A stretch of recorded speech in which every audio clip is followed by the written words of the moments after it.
de vous retrouver pour cette nouvelle semaine. On peut ne pas tenir compte d'un avis du Conseil d'État, mais enfin, là, il s'agit de la réforme des retraites. On n'a pas arrêté de nous dire ceux qui la contestent sont démagogues, radicaux, gauchistes. Le Conseil d'État, c'est le Conseil d'État. Sur la forme, il parle du temps qui lui a été donné. C'est pas sérieux pour faire une étude juridique sérieuse. Trop peu de temps, dit le Conseil d'État. Et nous, le Parlement, ça sera trop peu de temps aussi, bien entendu. Alors qu'on nous a parlé de grandes concertations, il s'agit de réformer structurellement quelque chose qui concerne tous les Français, qui n'a pas été touché, on va dire, sur le fond depuis que ce système existe, depuis la libération. Et quand on se présente comme voulant apaiser le pays, sortir des vieux clivages, c'est le nouveau monde, et qu'on en arrive à faire que le pays soit en ébullition permanente depuis si longtemps, et attiser le feu de cette façon n'est pas sérieux. Le Conseil d'État va jusqu'à critiquer le nombre d'ordonnances sur des sujets structurants de la loi, c'est-à-dire plein pouvoir à un gouvernement sur des choses qui doivent être quand même débattues. Les petits ajustements du gouvernement pour calmer l'éducation nationale, parce que c'est clairement un projet qui va baisser les pensions des enseignants. Alors on a dit on va augmenter les salaires et donc on fera une loi de programmation, mais c'est pas constitutionnel tout simplement, parce que c'est une injonction au gouvernement à légiférer plus tard. Tout cela parce qu'on veut faire vite, parce que sinon on prend le temps, et même cela on le règle dans le temps voulu. Donc, mais qu'est-ce que vous dites? Il faut faire une pause dans le processus, ou c'est au Parlement de réécrire ce texte? Bien sûr que le Parlement devra avoir son mot à dire, mais il faut déjà retirer ce texte qui est mal ficelé par tous les bouts, et notamment aborder le sujet de fond, si on prend un peu de hauteur. Comment peut-on imaginer qu'aujourd'hui c'est juste de retarder l'âge de départ à la retraite de façon aussi évidente? Comment ne voit-on pas que dans un pays où il y a 10 ans d'espérance de vie, de différence entre un ouvrier et un cadre, on ne peut pas parler d'universalité, parce que la justice, c'est que celui qui a été ouvrier, qui a travaillé dur, et qui va pouvoir vivre 10 ans de moins, parce qu'il y a de telles inégalités, c'est le cœur du sujet.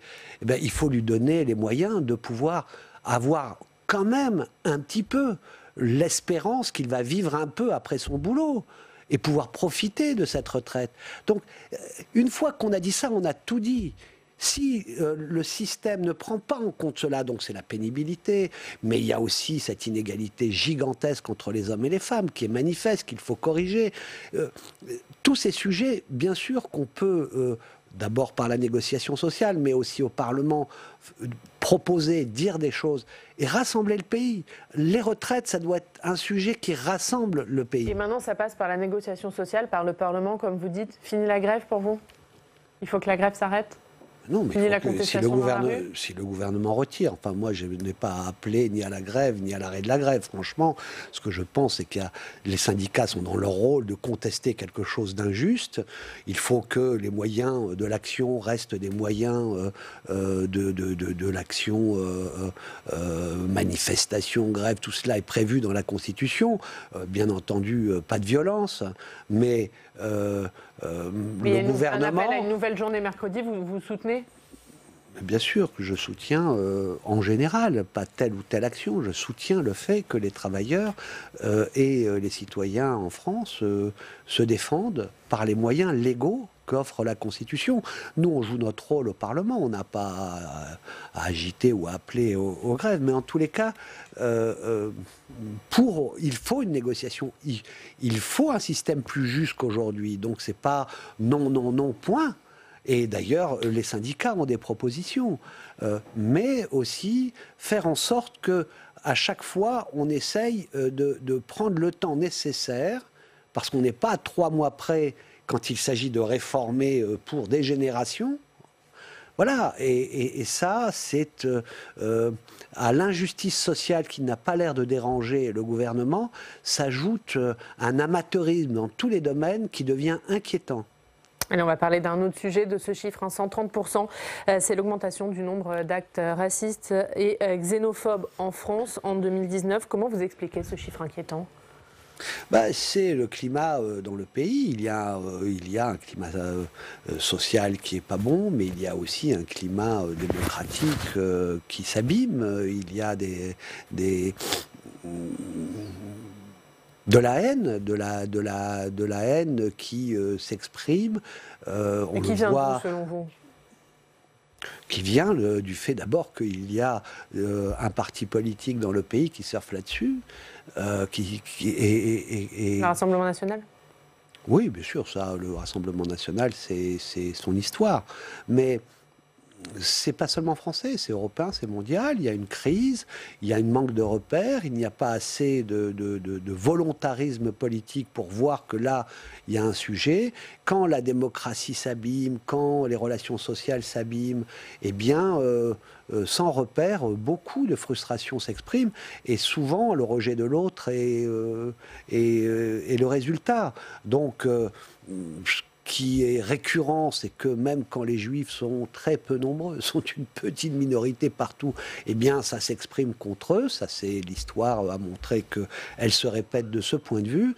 Mais aussi, et ça n'a pas été souvent dit avec force, les musulmans, et d'ailleurs l'attaque qu'il y avait eu de la mosquée nous a donné un signe qu'il faut faire attention avec ce racisme d'exclusion classique qui commence à devenir de plus en plus important dans le pays. Voilà, le rejet de l'autre. Ces actes antichrétiens qui sont et j'ai nombreux. trouvé dans la semaine qui vient de s'écouler un acte fort, celle du discours du président de la République fédérale d'Allemagne à Jérusalem au moment des célébrations de la mémoire de la libération du camp d'Auschwitz.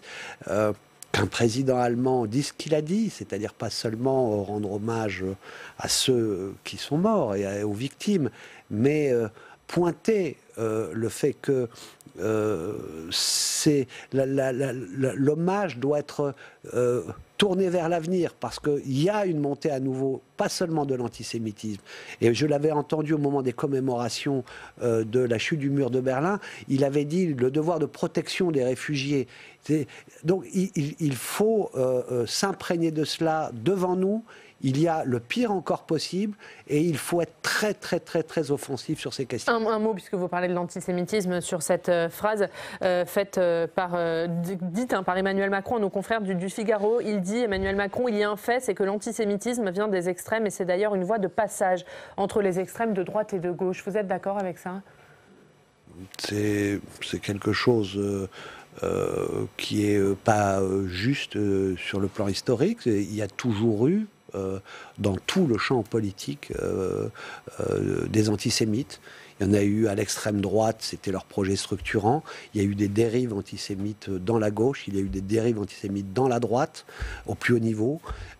Et d'ailleurs, une grande partie de la droite classique dans les années 30 a basculé pour Vichy. C'était pas seulement les ligues, etc. Donc ce n'est pas juste, mais en même temps, il faut que dans tous les bords du champ démocratique, il y ait une vigilance. Personne n'est vacciné parce que c'est un poison c'est un poison populiste. C'est un poison qui cherche, même quand il n'existe pas à côté de soi, ce bouc émissaire-là. Allez, on va passer à l'examen d'un texte au Sénat, le Sénat qui poursuit l'examen de la loi bioéthique. On va en parler avec Alex Poussard.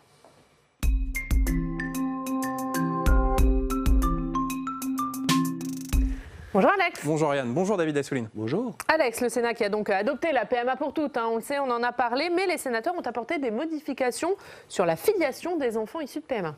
Et oui, ça concerne notamment les couples de femmes qui vont pouvoir réaliser une procréation médicalement assistée avec une question: quel lien de filiation les deux mères vont-elles avoir à l'état civil vis-à-vis de leur enfant? Alors pour bien comprendre, eh bien, dans un couple de femmes qui va réaliser une PMA, il faut déjà distinguer eh bien, la mère biologique qui va porter l'enfant et puis la mère qui ne va pas porter l'enfant, la mère d'intention. Le texte issu de l'Assemblée nationale eh bien, met ces deux mères sur le même plan d'égalité, hein. Elles sont toutes deux reconnues comme parents, mais les sénateurs ont voulu eh bien, ajouter une distinction. La mère biologique sera d'abord reconnue comme parent, mais la mère d'intention devra passer par une procédure d'adoption. Écoutez le sénateur LR Roger Carucci.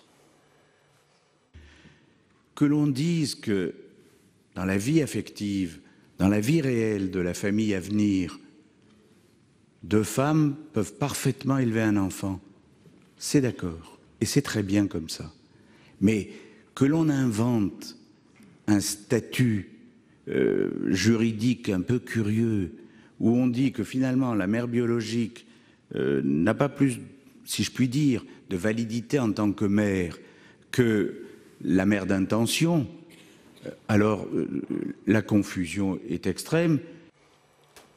Et Oriane, il y a un autre débat qui a eu lieu notamment sur la filiation. Cette fois-ci, ça concerne la GPA, puisque les sénateurs de droite, eh bien, ils voulaient introduire ce sujet de l'interdiction de la GPA dans le débat du projet de loi bioéthique, avec notamment une décision de la Cour de cassation qui a fait beaucoup parler à la fin de l'année 2019. Elle concerne des enfants issus de GPA, notamment aux États-Unis. Et la Cour de cassation a reconnu que le parent d'intention d'un enfant issu d'une GPA à l'étranger, c'est-à-dire le parent qui n'a pas de lien biologique avec l'enfant, ce parent est reconnu à l'état civil français sans passer par l'adoption. La droite du Sénat s'est opposée à cette décision et elle souhaite donc légiférer pour interdire une telle transcription à l'état civil français. Écoutez le président du groupe Les Républicains au Sénat, Bruno Retailleau. On partage, en tout cas sur de nombreux bancs et à l'extérieur de cet hémicycle, une crainte. C'est que ce texte soit une étape, demain, pour la GPA. Cette crainte, elle n'est pas illégitime. La rapporteure a dit « la GPA en France est interdite », sauf que, je le dis solennellement ce soir, et je voudrais que les Français le sachent. Aujourd'hui même, le recours à une mère porteuse payée à l'étranger pour abandonner son enfant est un moyen légalisé.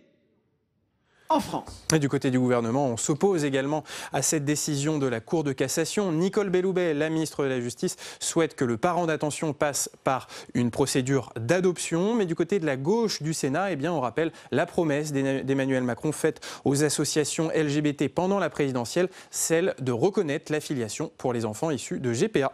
Merci beaucoup Alex pour ces précisions. Quelle est votre position, David Assouline, là-dessus? Est-ce qu'il faut reconnaître la filiation des enfants issus de GPA à l'étranger? Je suis partagé. Globalement, dans ce débat que j'ai parfois présidé, c'était étonnant la qualité des échanges. L'écoute, la qualité, le fait que sur des questions où on est chacun interpellé, renvoyé à sa conscience, où il n'y a pas de lignes écrites dans les programmes des partis de façon précise, comment les positions des uns et des autres pouvaient évoluer, changer 2-3 fois selon les bonnes ou mauvaises argumentations des uns et des autres. C'était à l'honneur du Sénat ces débats. Je suis content qu'on ait voté ici, même si après on a un peu vidé ce droit de son effectivité. La PMA, bah oui, parce qu'à pour les PMA médicales. Bah oui, parce qu'à partir du moment où on ne crée pas l'égalité d'accès, c'est par la sécurité sociale. C'est comme ça que l'on fait dans ce pays en général, et notamment c'est ce que l'on a fait pour l'avortement, par exemple, qui n'était pas une raison médicale, puisqu'ils veulent le garder pour des préventions de maladies, etc. Donc ils disent la PMA rentre pas dans ce champ. Mais à partir du moment, à partir du moment où on crée un droit, nous avons le devoir, nous législateurs, de créer l'accès égal de tous à ce droit. Or, si le pauvre ne peut pas se payer ce droit parce qu'il n'y a pas une couverture qui permet cette égalité, alors ce droit est un peu vidé de son sens réel. Mais c'est une avancée pour le Sénat, j'en ai conscience. Donc, en espérant que l'Assemblée nationale complète ce dispositif, je pense qu'on a eu un très bon débat. On a un très bon débat. Allez, on va parler des municipales. On va voir ça en regardant votre revue de presse, David Assouline, avec Alex Poussard qui revient.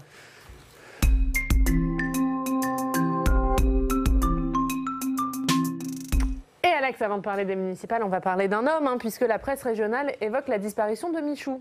Et oui, le prince bleu de Montmartre s'en est allé à l'âge de 88 ans. Il avait dirigé son cabaret pendant près de 63 ans, un cabaret qui a marqué l'histoire de la butte Montmartre. Une réaction, David Assouline, sur le décès de Michou? Je suis triste. Il a symbolisé pour beaucoup... Les nuits parisiennes. Les nuits parisiennes et aussi... bien d'autres choses. J'ai été étonné de voir à quel point sur les réseaux sociaux ça a ému et bouleversé beaucoup de gens. Voilà, je suis dans ce mouvement de tristesse quand une personnalité de ce type nous quitte. Allez Alex, on va parler des municipales, et c'est notamment dans le Parisien. Et oui, avec une question, faut-il limiter le nombre de mandats de maire? Car on le voit bien dans ces élections municipales, il y a des candidats qui veulent rempiler pour un 7e, voire un 8e mandat. Alors certains proposent de limiter ce nombre de mandats. Le débat est ouvert en tout cas par le Parisien. Et on va aller voir ce qu'il y a dans l'Est éclair, puisque l'Est éclair, ça parle d'une des propositions d'un candidat à Paris. Et oui, les habitants de l'Est de la France vont suivre avec attention la campagne des municipales à Paris, puisque Benjamin Griveaux, le candidat officiel de La République En Marche, a proposé de déménager la gare de l'Est pour la remplacer par une forêt, faire un Central Park à la parisienne. La gare de l'Est serait déménagée en banlieue. Pas sûr que ça plaise aux travailleurs venus des départements de l'Est de la France. Qu'est-ce que vous pensez de cette proposition, David Assouline? C'est pas sérieux. Comment Benjamin Griveaux croit peut-être que c'est un peu comme son parachutage. On peut se déplacer de Châlons à Paris. On fait pas ça avec une gare. Même lui, je sais pas comment il va atterrir, mais on parachute pas une gare. Non, c'est pas sérieux à tous les niveaux. C'est-à-dire que ceux qui veulent contester cette proposition, d'abord renvoyer comme ça, au-delà du périphérique, des nuisances, puisque si ça nuit à Paris, ça peut nuire ailleurs. C'est quelque chose qu'on avait dépassé dans les relations entre Paris et sa couronne. Sur le plan financier, c'est quasiment impossible à monter. Lui-même donne un chiffre qui est bas de 1,4 milliard, 1,5 milliard. Il dit Paris contribuera, mais on fera appel au privé comme avec la gare du Nord.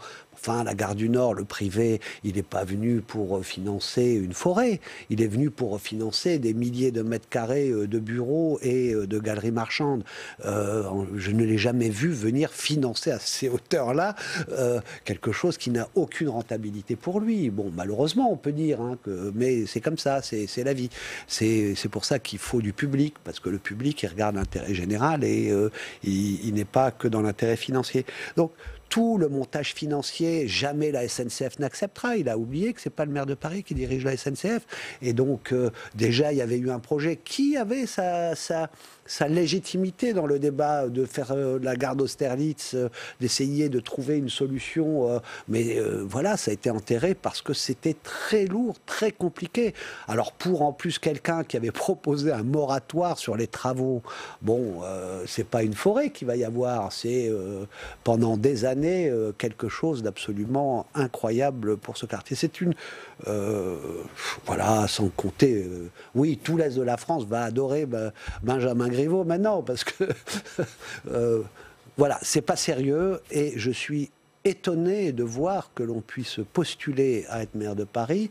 On peut dire peut-être il y a 1 an, il n'est pas encore rodé, etc. Mais enfin là, c'est dans quelques semaines qu'on vote. Et sortir des propositions aussi désastreuses, j'ai l'impression que c'est la panique. Donc on sort des boîtes à idées et puis on les balance en se disant peut-être que ça va marcher. Voilà. quand je vois la solidité de la campagne d'Anne Hidalgo, ben, je me dis... On va en parler, mais on va continuer à parler des municipales à Paris, puisque Le Monde revient sur la rencontre Villani-Macron hier soir. Cédric Villani qui ne veut pas céder à la pression du président de la République Emmanuel Macron pour rallier le candidat officiel, justement, Benjamin Griveaux. Le mathématicien maintient sa candidature au risque d'être exclu par le parti La République En Marche. Et on termine avec Libération. Et oui, il y aura un grand oral sur le vélo, un grand oral auquel vont participer tous les candidats à la mairie de Paris. L'occasion pour les candidats de faire leurs propositions sur le vélo, également de juger le bilan d'Anne Hidalgo en la matière, et puis peut-être en toile de fond de parler de la place de la voiture par rapport à celle du vélo. Merci beaucoup Alex pour cette revue de presse. On va parler d'Anne Hidalgo. Anne Hidalgo qui est en tête dans les sondages, selon un nouveau sondage Odoxa pour le Figaro, mais 57% des sondés sont mécontents de son bilan et 63% ne souhaitent pas sa réélection, dont un quart de socialistes. Qu'est-ce que vous dites? C'est pas gagné encore pour Anne Hidalgo? Je ne pense pas qu'une élection est gagnée avant de l'avoir finie. C'est comme ça. Et Paris n'a jamais été facile, à l'inverse de ce que l'on croit. On réécrit l'histoire. Bertrand Delanoë avait gagné avec moins de voix que son concurrent sur l'ensemble. Mais le système électoral avait fait et que c'était une victoire nette, méritée déjà à l'époque. Donc, rien n'est gagné, c'est difficile, mais quand je regarde d'où on vient, c'est-à-dire qu'il y a à peu près 2 ans, quand j'étais sur ce plateau et que je défendais Anne Hidalgo et ce qu'elle faisait, on me ricanait un peu au nez. En tous les cas, on me disait que ça allait être difficile, parce qu'il y avait aussi les résultats électoraux de Emmanuel Macron en 2017, ensuite il y a eu ceux des européennes. Mais voilà, Anne Hidalgo a affronté des moments tragiques à Paris, comme aucun maire ne les avait affrontés depuis des décennies. Elle l'a fait avec une grande dignité. C'était un moment donné où, avec l'État, il fallait assurer une concorde, une réaction citoyenne de la population, parce que c'était quelque chose de grave avec les attentats. Il y a eu d'autres catastrophes. Il y a eu la façon aussi de réagir, d'être à la hauteur quand il y a eu l'incendie de Notre-Dame. J'en passe. Elle est reconnue sur le plan international. Ça ne pose, quand on parle à l'étranger, les maires, les municipalités importantes des plus grandes villes du monde connaissent Anne Hidalgo comme une des maires les plus engagées, les plus compétentes qui existent dans le monde. Et puis il y a ce quotidien où elle a contre toutes les facilités démagogiques qui minent l'action publique, parce que quand on va à une élection, très souvent, 2 ans avant, on ne fait plus rien, parce qu'il ne faut pas qu'il y ait de vagues.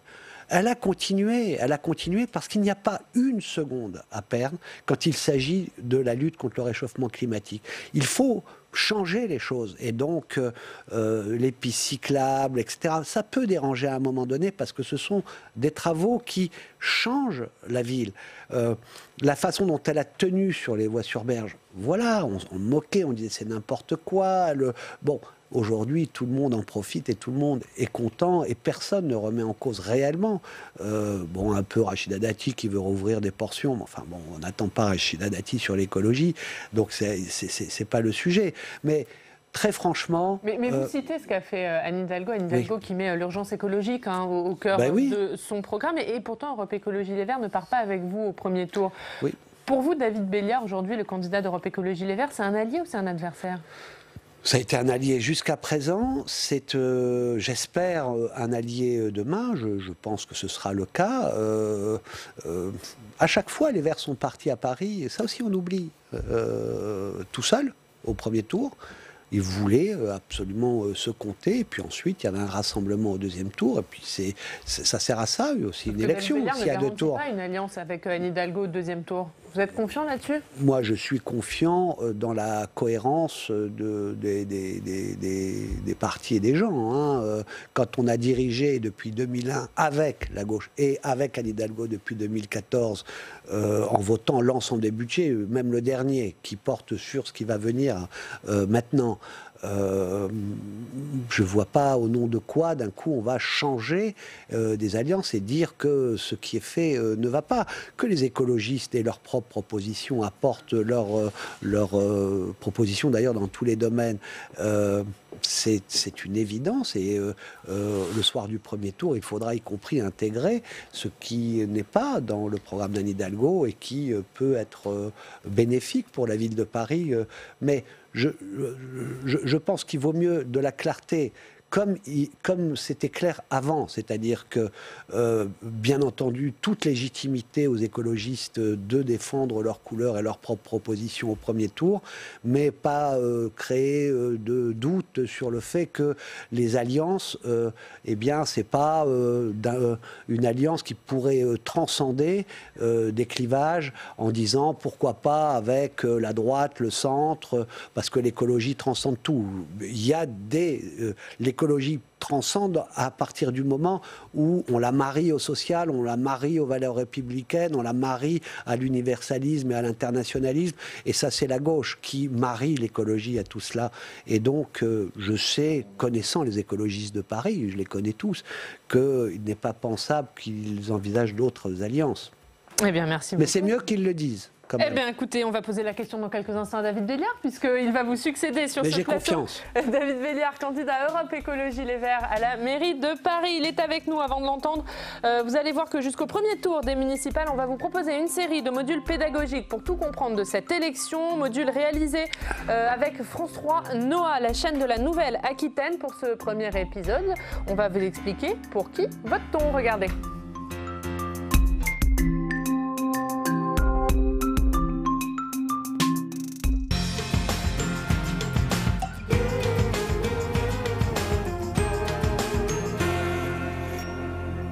Mais c'est une excellente question qui est posée ici. Pour qui vote-t-on? On se le demande tous.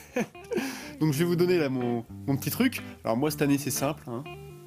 C'est soit Chirac, soit Johnny. Au moins je suis sûr de pas être déçu quoi. Contrairement à ce qu'on pourrait croire, les électeurs n'élisent pas le futur maire aux élections municipales. Non, les électeurs élisent en fait des conseillers municipaux. Alors vous allez me demander comment le maire est élu. Eh bien c'est une bonne question. Une fois les conseillers municipaux élus, ils vont se réunir et élire parmi eux le futur maire. Cette élection en interne se fait par scrutin secret à la majorité absolue. Ça signifie que pour être élu, les candidats doivent obtenir plus de la moitié des voix dès le premier tour. Si aucun candidat n'y parvient, eh bien, deuxième tour est organisé et cette fois, c'est celui qui remporte le plus de voix qui devient maire de la ville. Et en cas d'égalité, que se passe-t-il? Eh bien, tenez-vous bien, c'est le candidat le plus âgé qui gagne l'écharpe. Non, c'est pas une blague, hein, honneur aux vieux. Bon, ne nous le cachons pas, en réalité, il n'y a jamais de grand suspense. Le maire élu correspond quasiment toujours à la tête de liste de la liste vainqueur. Et oui, les conseillers autour de la table, venant en majorité de cette liste, ne trahissent que rarement le capitaine de navire. Sauf quand le bateau se met vraiment à couler, hein. Depuis 2014, elles permettent aussi d'élire les représentants des EPCI, établissements publics de coopération intercommunale, qu'on appelle les conseillers communautaires. Ce sont les représentants des regroupements de communes, comme les communautés urbaines, les communautés de communes, les communautés d'agglomération et les métropoles. Et comment ça se passe? Eh bien on retrouve simplement sur un même bulletin de vote la liste des conseillers municipaux et celle des conseillers communautaires. Donc selon la liste qu'on choisit, eh bien on vote en même temps pour les deux. D'une pierre deux coups quoi.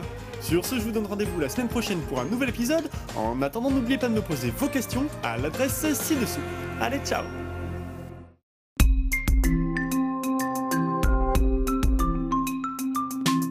Et notre invité politique ce matin, c'est David Béliard. Bonjour. Bonjour. Candidat à Europe Écologie Les Verts à la mairie de Paris. Vous êtes également auteur d'un livre qu'on va voir qui s'appelle Paris, rêve de gosse. On en parlera tout à l'heure. On est ensemble pendant 20 minutes pour une interview en partenariat avec la presse quotidienne régionale représentée par Patrice Moyon de Basse-France. Bonjour Patrice. Bonjour Oriane. Avant d'en venir longuement à la mairie de Paris, à votre programme et à toute l'actualité autour de cette élection à Paris, on va parler de l'autre actualité, c'est ce coronavirus, l'annulation du nouvel an chinois à Paris, annoncé hier par Anne Hidalgo à la demande des associations. Ça montre qu'il y a quand même une inquiétude sur ce sujet. Comment on répond à cette inquiétude ? Oui, il y a une inquiétude et c'est une inquiétude fort légitime. Moi, je crois que c'est une bonne décision de demander l'annulation du Nouvel An pour ne pas faire monter les angoisses. Après, je crois qu'il faut il faut raison garder. Il y a un certain nombre d'indications, d'informations, de prévention qu'il faut évidemment suivre.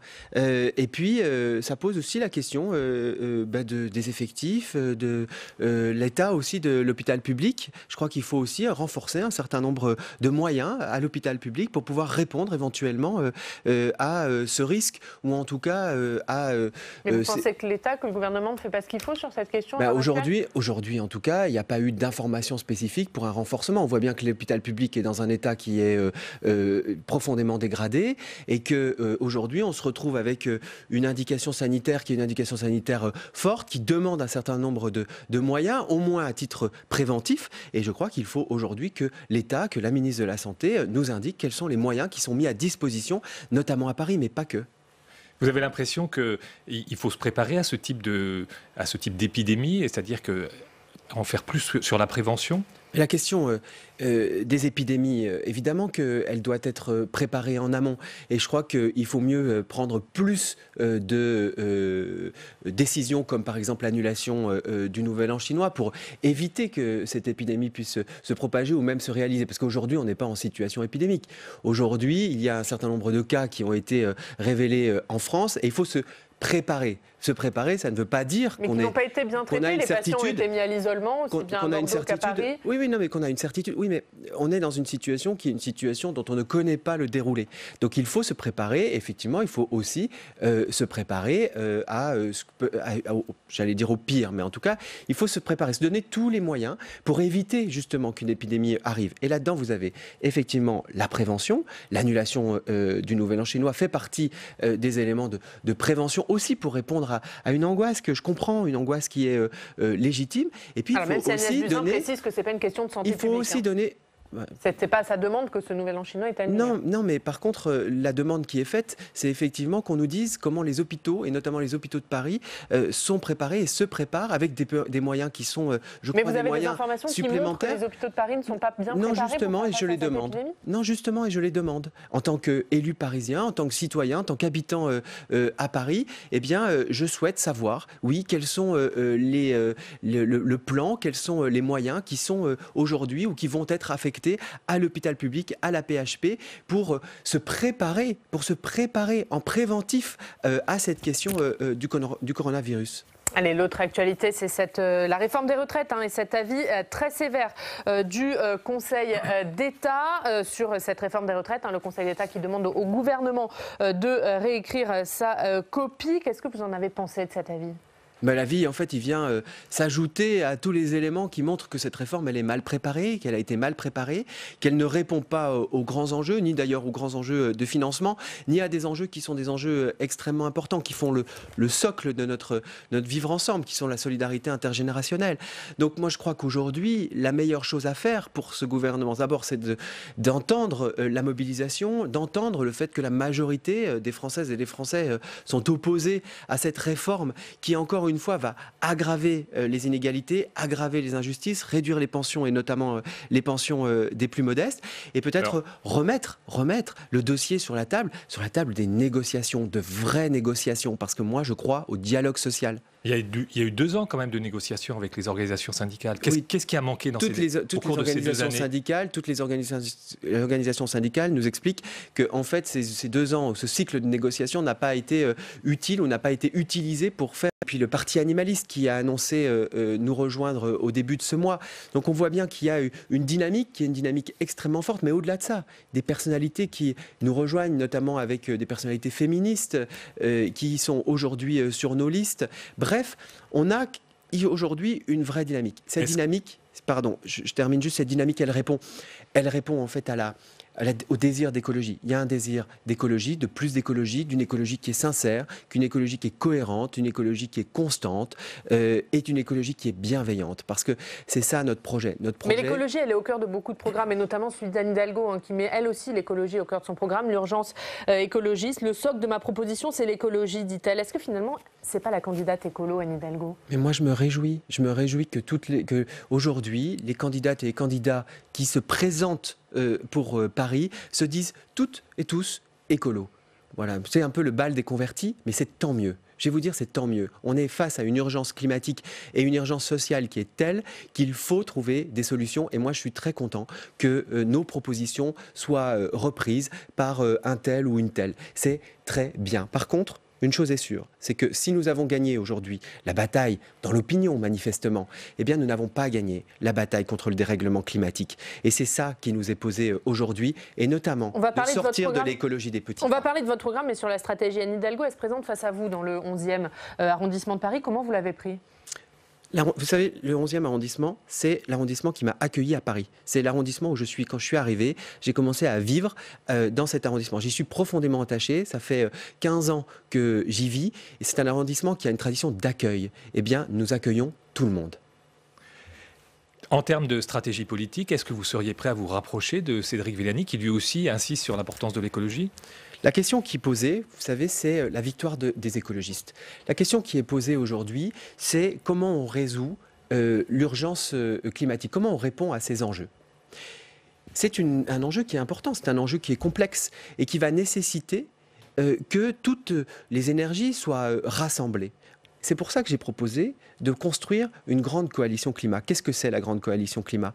C'est une coalition qui pourrait aller de la France insoumise jusqu'à Cédric Villani, sous réserve évidemment d'un certain nombre de conditions, et notamment d'une rupture qui est une rupture franche, claire, avec un gouvernement qui mène une politique qui est une politique qui ne va pas dans le sens de la lutte contre le dérèglement climatique.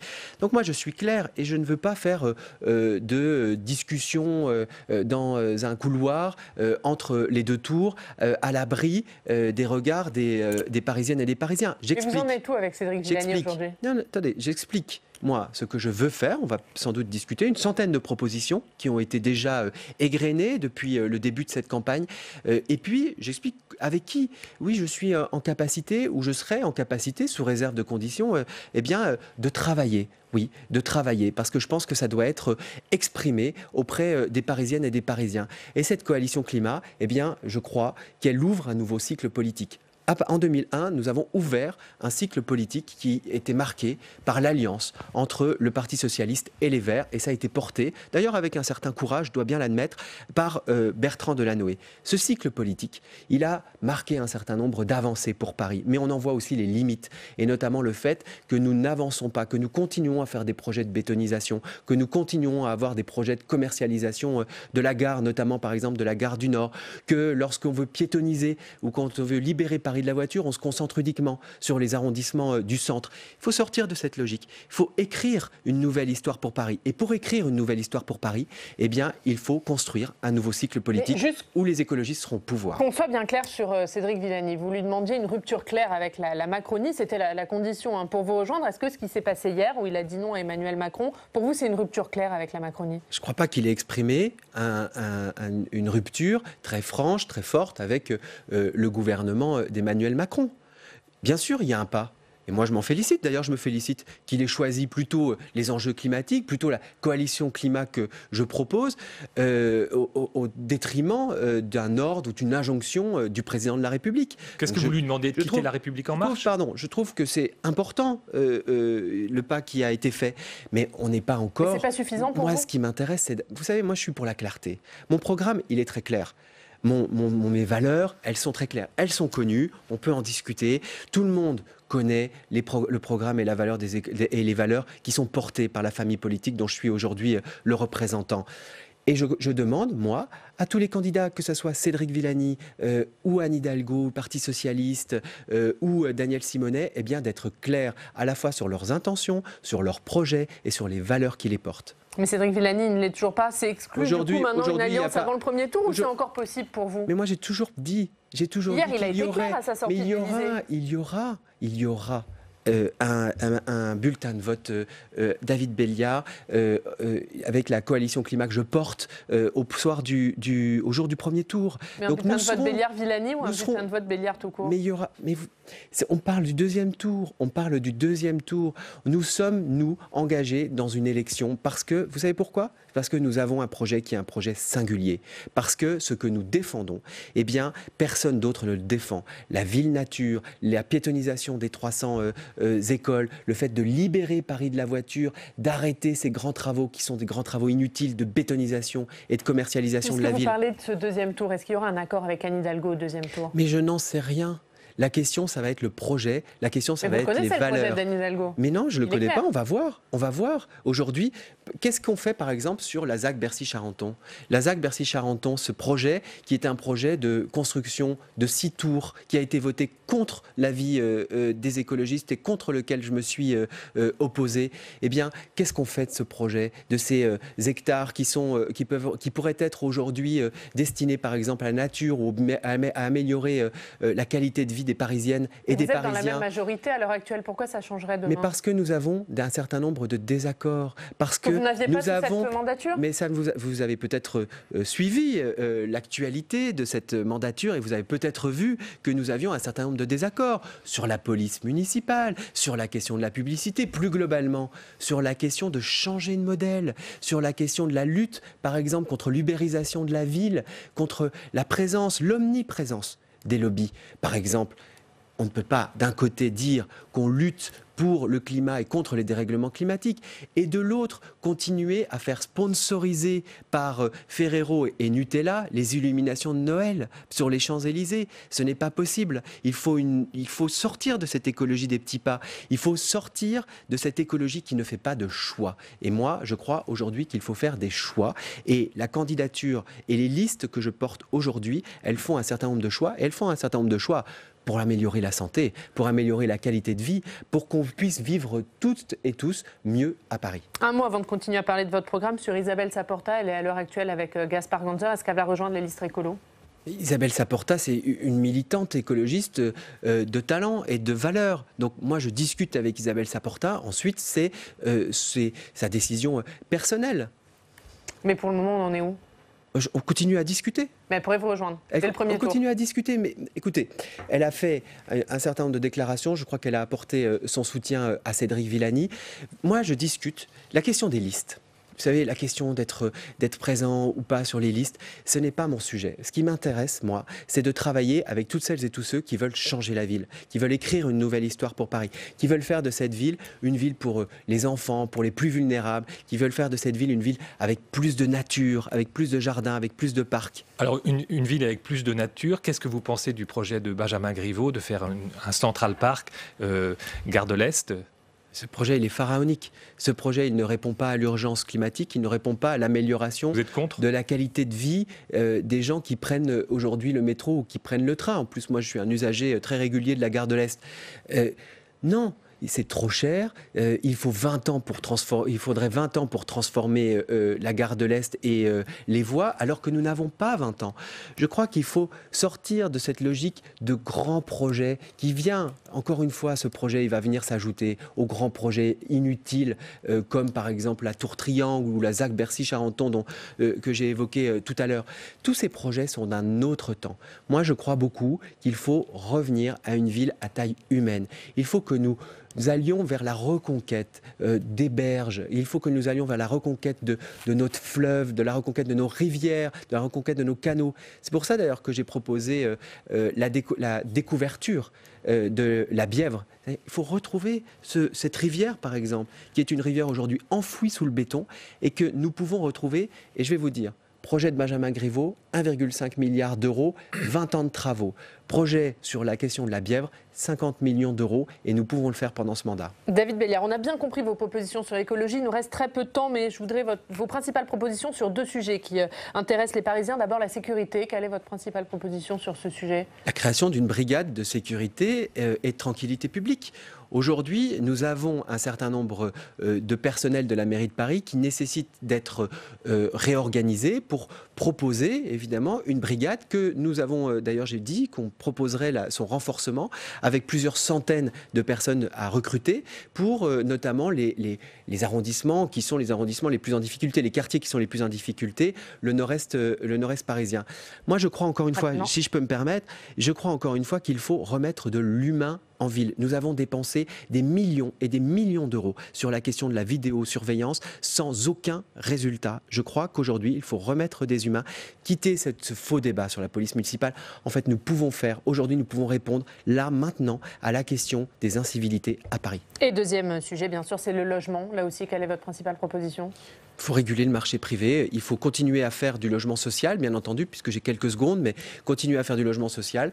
Je me suis fixé comme objectif d'atteindre 26% de logements sociaux à la fin du mandat de 2026 et faire le blocage des loyers. C'est la raison pour laquelle, dans la question de la coalition climat, eh bien moi, je souhaite que les autres candidates et candidats se positionnent sur la question du blocage des loyers pour justement arrêter cette inflation, cette augmentation extraordinaire et insupportable des loyers à Paris. Eh bien, merci beaucoup David Delia. Pour en savoir plus sur votre projet, sur votre programme, c'est dans votre livre Paris, rêve de gosse. Merci d'avoir été avec nous ce matin. Merci Patrice. Demain, à votre place, ce sera Boris Vallaud, le porte-parole du Parti socialiste. On passe tout de suite au Club des territoires. La Mutuelle nationale territoriale, la mutuelle des agents des services publics locaux, vous présente le Club des territoires. ENGIE, acteur engagé dans la transition zéro carbone des régions, vous présente le Club des territoires.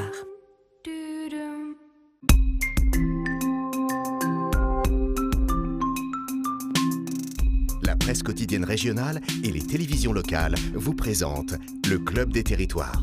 Le Club des territoires en partenariat avec la presse quotidienne régionale, les télévisions locales et les Indés radios. Aujourd'hui avec la bande, nous parlerons de la réforme des retraites. Le texte a été présenté en Conseil des ministres vendredi, mais l'avis très sévère du Conseil d'État donne du grain à moudre à l'opposition. On en parlera. Et puis on parlera bien sûr des municipales. Édouard Philippe devrait dévoiler ses intentions sur une éventuelle candidature au Havre. Cette semaine, on sera en direct avec Thierry Rabier, le rédacteur en chef de Paris Normandie.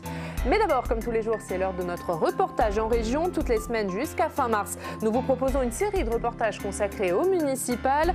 Nous serons dans une région différente pour suivre les candidats, mais aussi parler des problématiques qui font la campagne. Et cette semaine, nous sommes dans les Alpes-Maritimes et dans le Var. Regardez le programme de ce qui vous attend avec Quentin Calmet.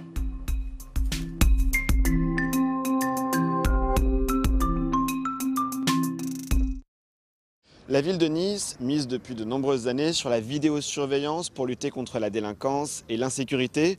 Quelle est l'efficacité de cette technologie? C'est l'un des thèmes de la campagne des municipales dans la capitale des Alpes-Maritimes. Deuxième reportage que nous vous proposons cette semaine. Nous irons à Mandelieu-la-Napoule, ville de 23 000 habitants à côté de Cannes, durement touchée fin novembre et début décembre par d'importantes inondations. Il y a trop de béton sur la Côte d'Azur, disent certaines victimes de ces inondations, ce qui accélère la montée des eaux en cas de forts épisodes de pluie. C'est là l'un des enjeux forts de la campagne municipale dans cette ville. Enfin, dernier reportage à voir cette semaine sur notre antenne. Nous irons à Fréjus, dans le Var, où se trouve la plus grande ville tenue par un élu Rassemblement national, David Racheline. Quel bilan dressé de son mandat? La ville peut-elle être une vitrine pour le Rassemblement national pour ses élections municipales? C'est l'une des questions que nous posons cette semaine. Voilà, et donc tous les reportages de Quentin Calmet et Fabien Ricard sont à suivre à cette heure-ci toute la semaine dans Bonjour chez vous. Bonjour messieurs. Bonjour. Bonjour. On va commencer ce club, on va commencer bien sûr en parlant des municipales avec un sujet qui fait toujours débat. C'est cette circulaire de Christophe Castaner. À moins de 2 mois des élections, le ministre de l'Intérieur change les règles, finit les nuances politiques pour les candidats dans les communes de moins de 9 000 habitants. 96% des communes de France ne seront plus prises en compte dans le calcul de classe politique au niveau national. Et on va aller voir dans la Loire où 312 communes sont concernées par cette nouvelle règle, ce qui est loin de plaire aux élus, comme a pu le constater Alice Canivet pour nos partenaires de TL7.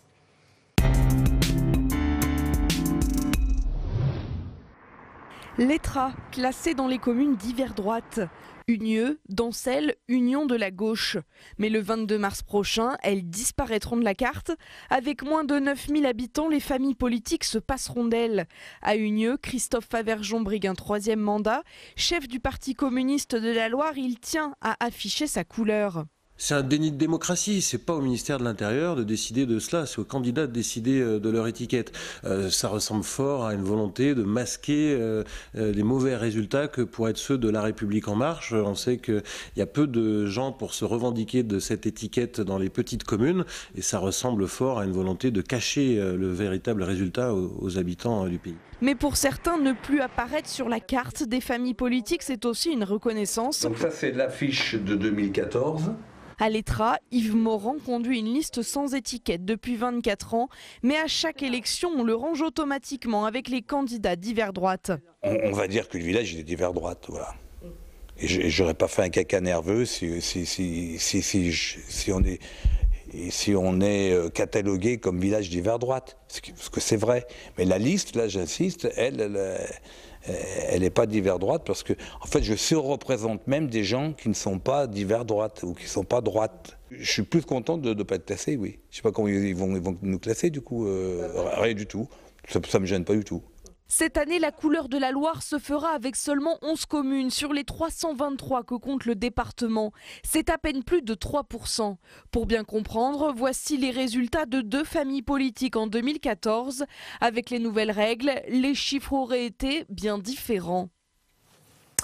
On va commencer ce club, peut-être avec vous, Fabrice Vesser-Redon. On entendait ces élus parler de déni de démocratie sur cette circulaire. Vous partagez cet avis ?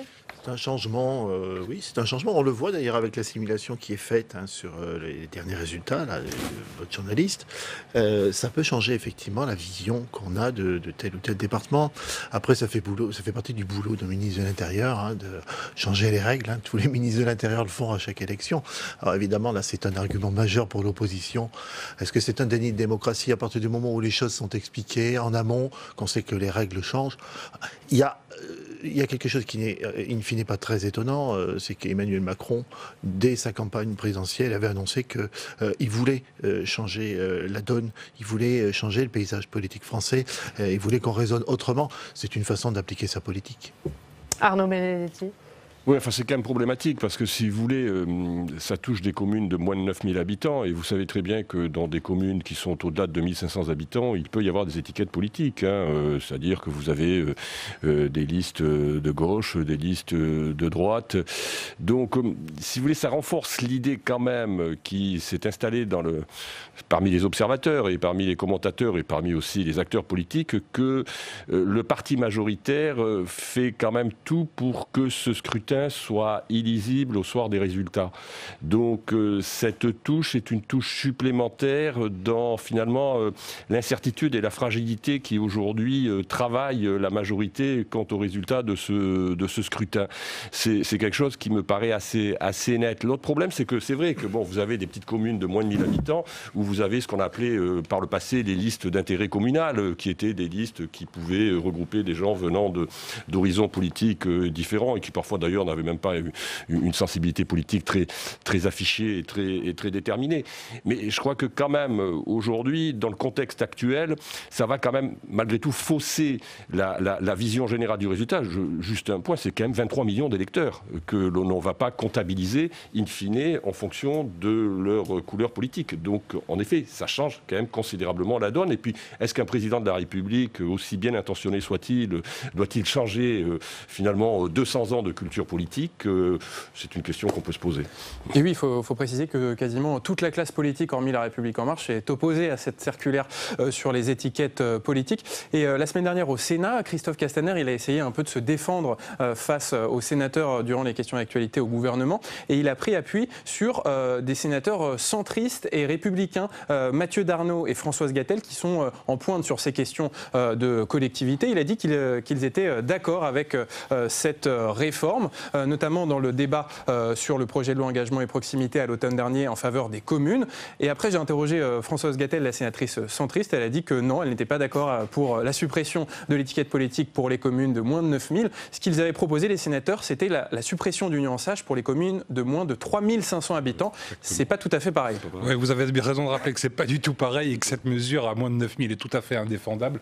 Vous avez rappelé aussi que c'était un Français sur 2 qui habitait dans une commune de moins de 9000 et que les effacer est totalement malvenu et cousu de fil blanc. Allez, on va passer à l'autre actualité de ces municipales. C'est ces municipales à Paris qui agitent l'actualité ces dernières heures. Nouvel épisode dans le feuilleton de la Macronie.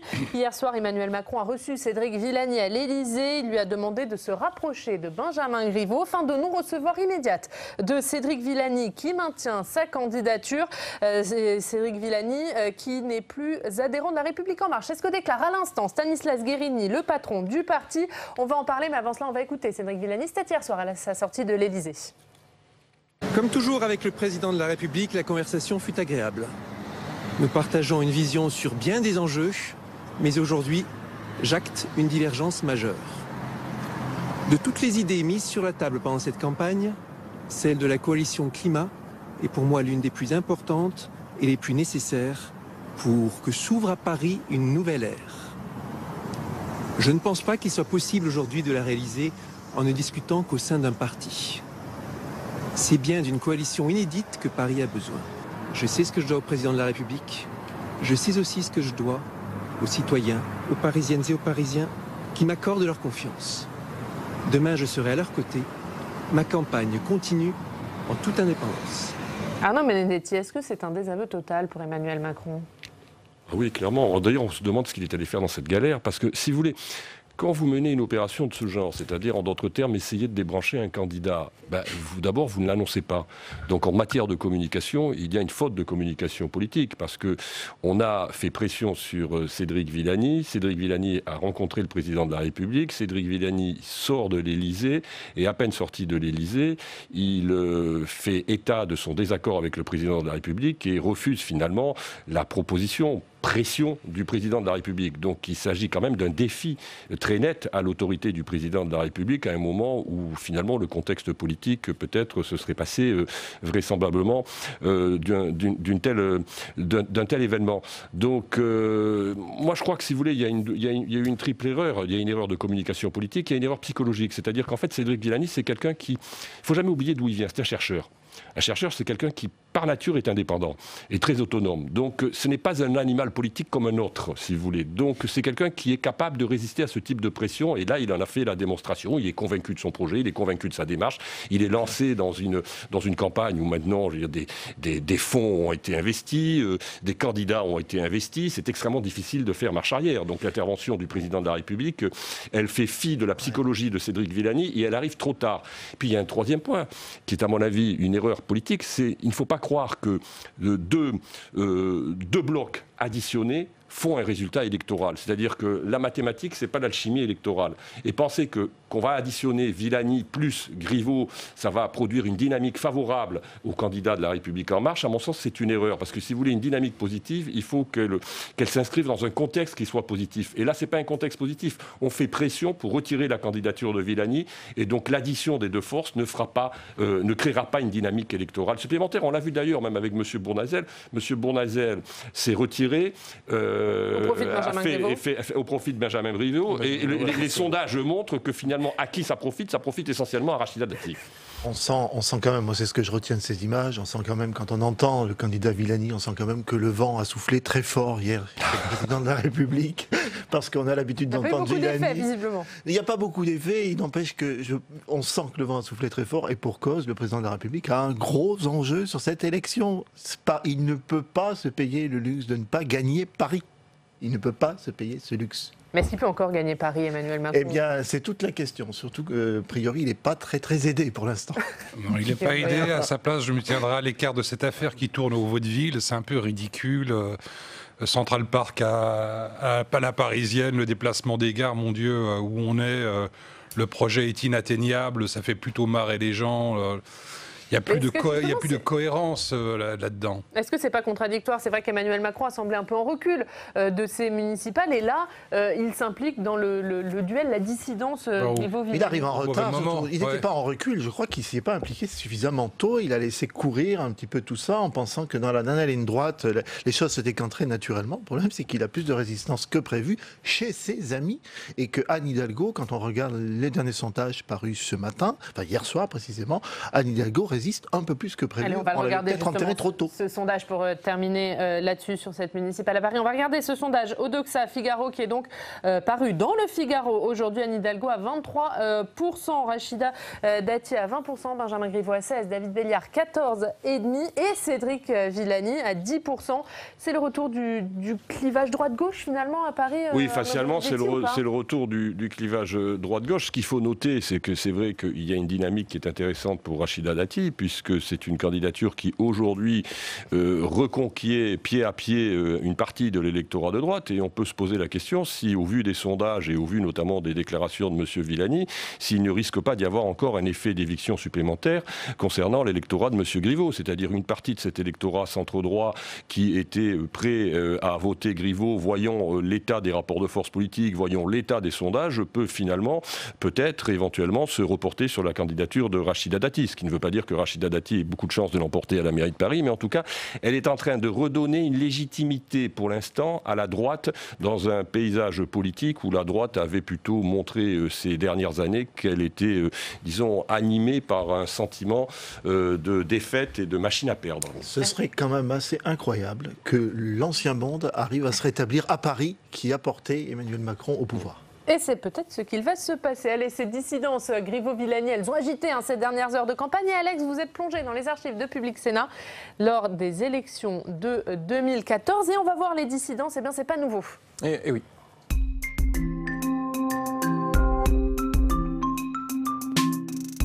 Et oui, Alex, puisque en 2014, les candidats dissidents, ils ont animé la campagne. Et oui, notamment à Paris, où la dissidence, c'est un peu une tradition. Avec, par exemple, en 2014, Nathalie Kosciusko-Morizet, candidate à la mairie de Paris pour l'UMP, et elle fait face dans son propre camp à de nombreux candidats dissidents, et notamment dans le 5e arrondissement, où Dominique Tibéri, le fils du maire Jean Tibéri, veut briguer la mairie devant la candidate officielle de l'UMP, Florence Berthoud. Regardez. Le clan Tibéri menace Florence Berthoud, tête de liste désignée. Jean Tibéri, actuel maire de l'arrondissement, ne se représentera pas, mais c'est son fils, Dominique Tibéri, qui souhaitait mener la liste UMP dans le secteur. Des revendications monarchiques et dépassées pour Nathalie Kosciusko-Morizet. Ce n'est pas le sortant qui choisit son successeur. Dominique Tibéri a sa place sur une liste, mais je ne pense pas que ce soit en tête de liste. Pour moi, ce n'est pas en tête de liste. Voilà, il n'y a pas de monarchie, il n'y a pas de droit de suite. Une accusation récusée par le fils de Jean Tibéri, qui refuse la place de numéro 2 offerte par la chef de file UMP. Je ne suis là que par l'élection. Et j'entends bien m'y maintenir par l'élection, et non pas par je ne sais quelle dynastie.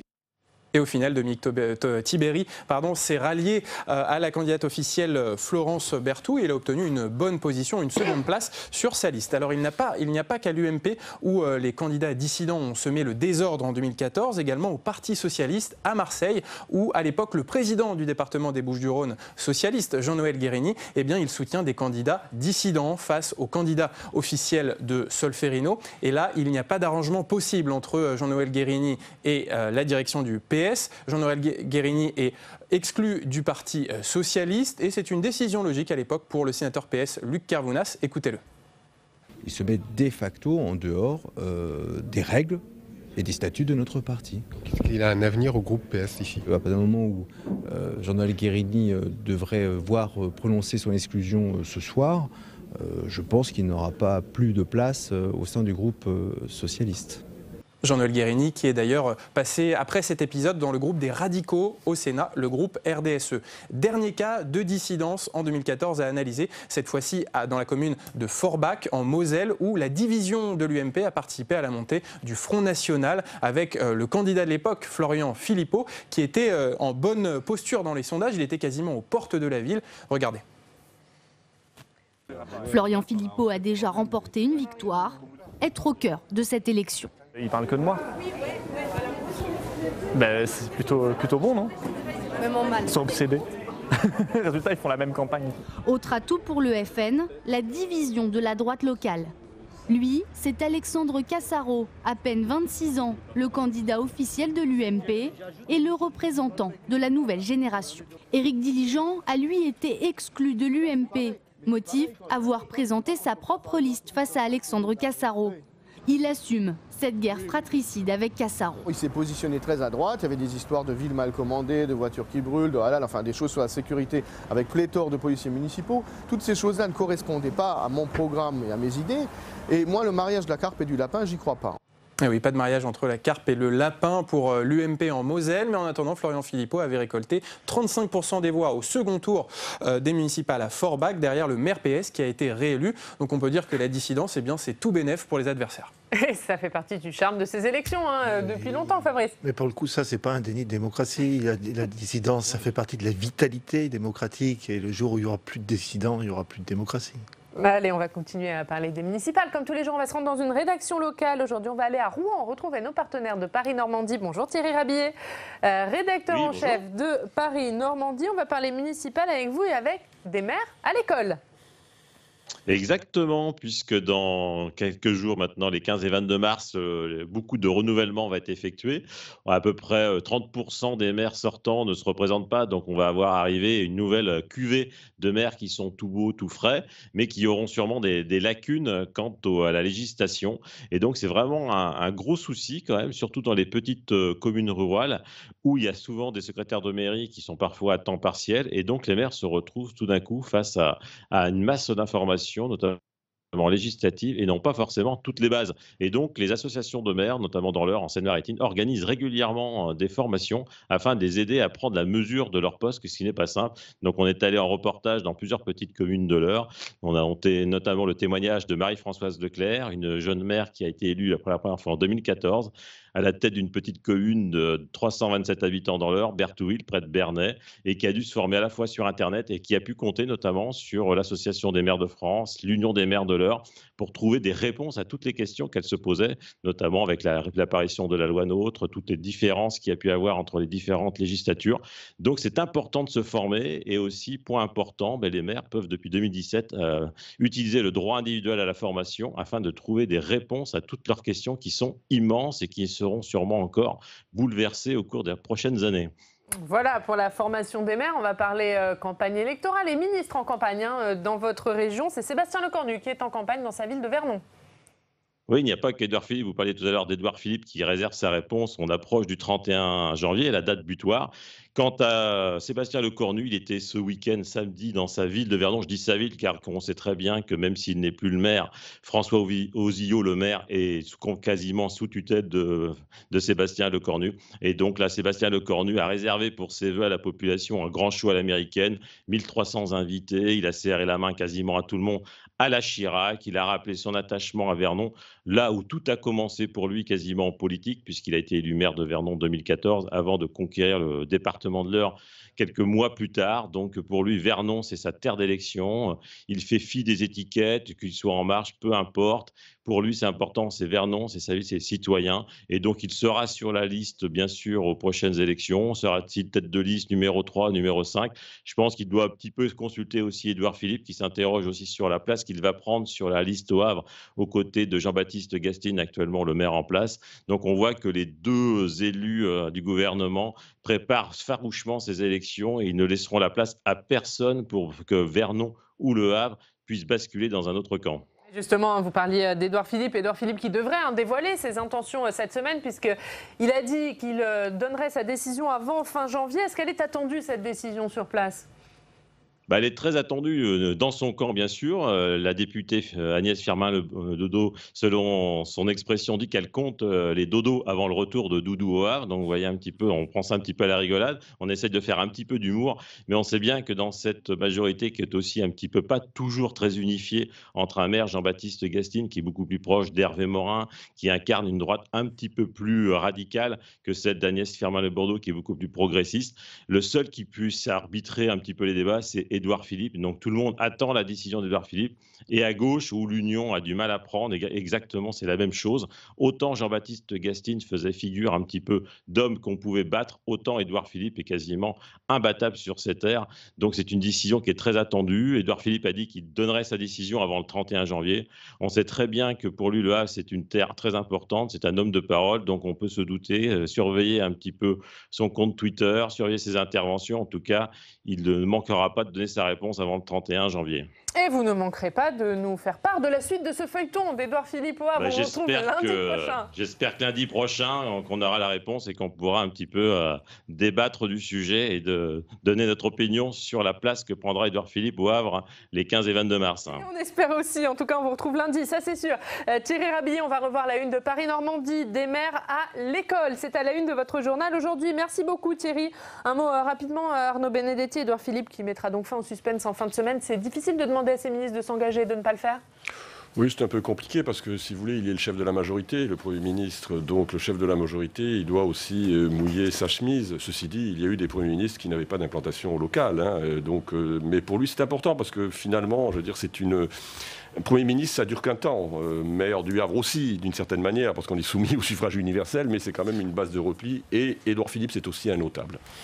Rapidement, Fabrice. Mais c'est important pour Édouard Philippe aussi, ce rapport à la démocratie. C'est sa légitimité. C'est la raison pour laquelle il est à Matignon, dans des tas de ministres. C'est qu'il est allé devant les électeurs et il aurait peut-être besoin d'y retourner pour relégitimer tout ça. C'est possible. Oui, puis il a très bonne chance de gagner, ce qui fera peut-être oublier les échecs des autres. Allez, on va terminer avec un autre sujet. On continuera bien sûr à parler des municipales tous les jours. Dans Bonjour chez vous, on va terminer en parlant des retraites avec un avis qui pèse sur les défenseurs de la réforme et qui ragaillardit ses opposants. Vendredi, le Conseil d'État a donc rendu son avis sur le projet de loi du gouvernement et il est très sévère. On va regarder les détails avec Flora Sauvage. Premier constat, le Conseil d'État n'a eu que 3 semaines pour examiner le projet de loi, ce qui ne lui permet pas de garantir la sécurité juridique du texte. Saisie le 3 janvier, la plus haute juridiction administrative française critique le choix du gouvernement de recourir à 29 ordonnances pour réformer notre système de retraite. Il pointe des projections financières lacunaires, ce qui fait perdre la visibilité d'ensemble, et dénonce une étude d'impact insuffisante qui doit être améliorée sur le taux d'emploi des seniors, les dépenses d'assurance chômage et celles liées aux minima sociaux. Pour autant, le gouvernement assume et défend son projet. Moi, je comprends quelque part la frustration du Conseil d'État de ne pas avoir l'entièreté des mesures. Pour autant, c'est un choix assumé du gouvernement que d'écrire au fur et à mesure que les concertations aboutissent et de mettre dans le dur au fur et à mesure des choses. Dans son avis, le Conseil d'État remet aussi en question la formulation de régime universel de retraite. À ses yeux, le projet de loi ne crée pas un régime universel de retraite, mais plutôt un système universel par points, à l'intérieur duquel existent 5 régimes, salariés, fonctionnaires, magistrats et militaires, salariés agricoles, non agricoles et marins. Pour les syndicats, l'avis du Conseil d'État démontre l'impréparation de l'exécutif. On n'a toujours pas ces simulations précises. Le peu qu'on a, le Conseil d'État le dit lui-même, conduit à des projections financières lacunaires. Autrement dit, il n'y a aucune certitude. En réalité, la seule certitude qu'on a, c'est qu'il faudra travailler plus longtemps avec ce futur régime par points, au-delà des 65 ans. Une nouvelle journée de mobilisation contre la réforme des retraites est prévue mercredi. Le projet de loi doit être examiné en commission par les députés à partir du 3 février. En attendant, une conférence de financement doit être installée jeudi pour trouver les moyens d'amener le système à l'équilibre. Arnaud Benedetti, cet avis du Conseil d'État, c'est un nouveau boulet au pied du gouvernement. En tout cas, il est loin le temps où l'on disait du Conseil d'État qu'il ne rendait pas des avis, mais qu'il rendait des services. Là, en l'occurrence, il ne rend vraiment pas service au gouvernement.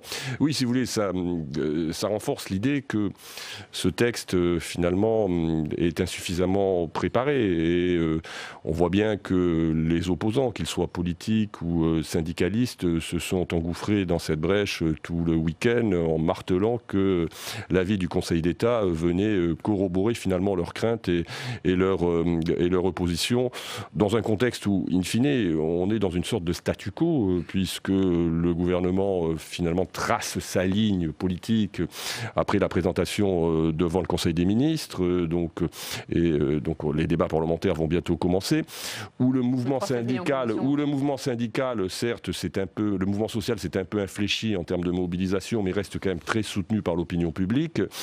Donc on est dans un entre-deux à la veille d'élections intermédiaires. Moi je pense que tout ça finalement aura un coût politique. C'est-à-dire que la réforme ira jusqu'au bout selon des modalités finalement qui restent encore à déterminer manifestement, mais que le coût politique il se payera électoralement à la fois aux élections municipales et dans les autres élections intermédiaires que sont les départementales et les régionales qui auront lieu l'année prochaine. Fabrice. Le Conseil d'État a fait son travail. Vous le disiez à l'instant, dans le Conseil d'État, il y a conseil. Hein. Ah oui. Il donne un conseil. Après, je pense que, à contrario, Emmanuel Macron peut dire, vous voyez, je n'ai pas muselé tout le monde. La liberté d'expression se poursuit, mais il va continuer. C'était justement la fin de ma phrase. Je crois que finalement, il va aller au bout de sa démarche, et je ne suis même pas certain que les modalités vont être aussi modifiées que cela. Guillaume. Ouais, que le Conseil d'État dise on n'y voit pas clair. Imaginez si les magistrats du Conseil d'État n'y voient pas clair, ce que peuvent en penser les citoyens en réalité. Le flou actuellement est total et on va débattre d'un projet finalement dont on ne connaît pas pour les retraites toutes les implications. C'est assez inédit.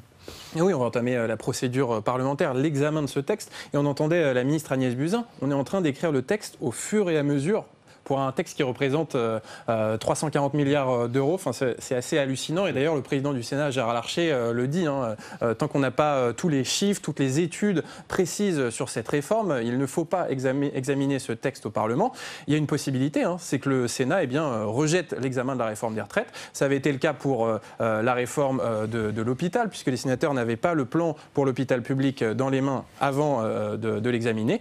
Donc on va voir comment le Sénat reçoit ce texte qui s'écrit au fur et à mesure. Et puisqu'on parle de financement, Édouard Philippe va lancer jeudi la conférence de financement, jeudi après-midi au Conseil économique, social et environnemental.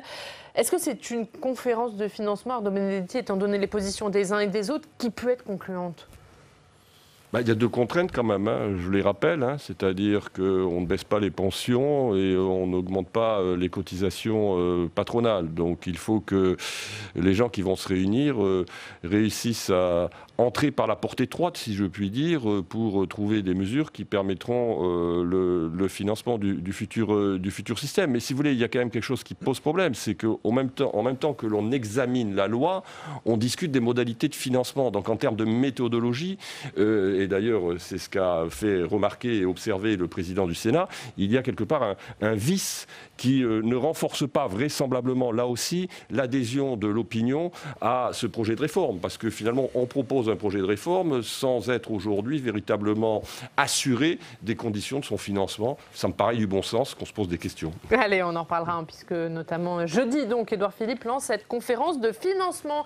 Avant de se quitter, on va regarder ensemble ce qu'il y a à la une de vos quotidiens régionaux ce matin avec Alex.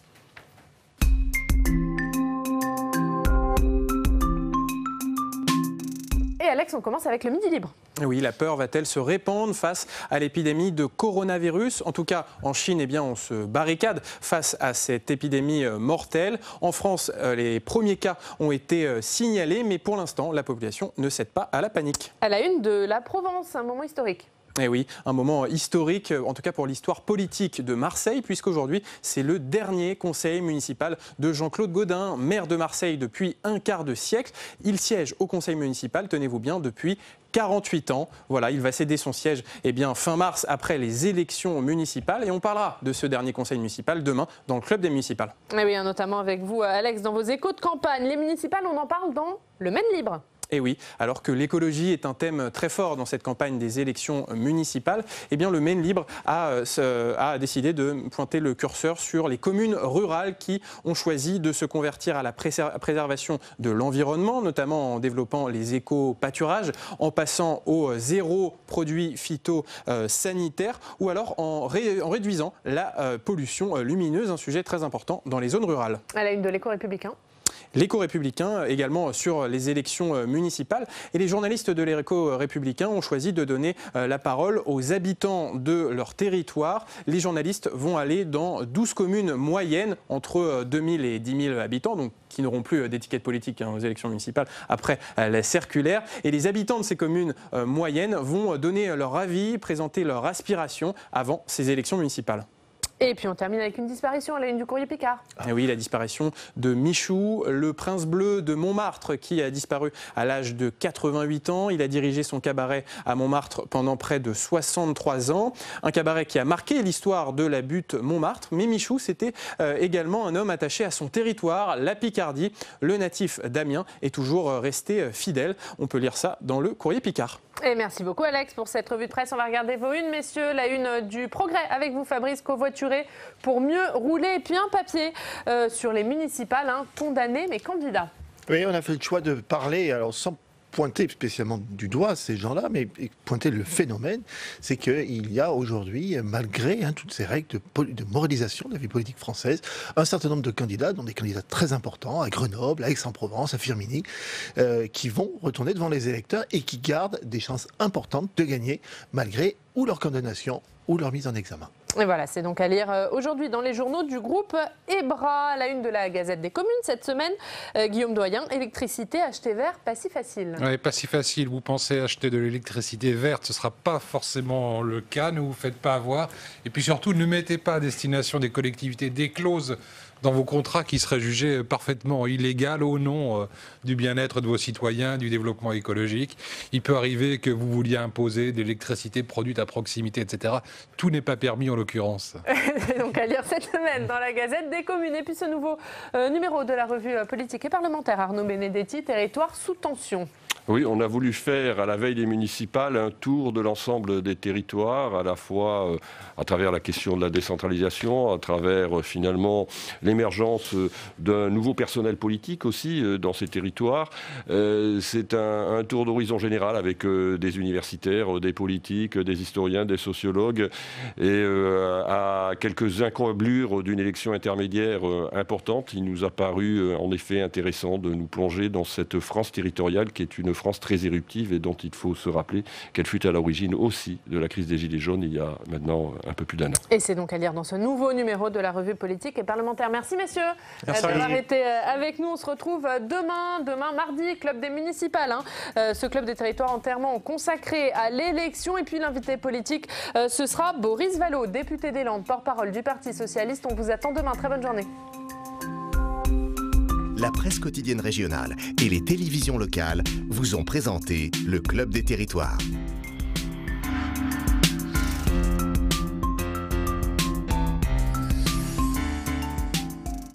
La Mutuelle nationale territoriale, la mutuelle des agents des services publics locaux, vous a présenté le Club des territoires. Engie, acteur engagé dans la transition zéro carbone des régions, vous a présenté le Club des territoires.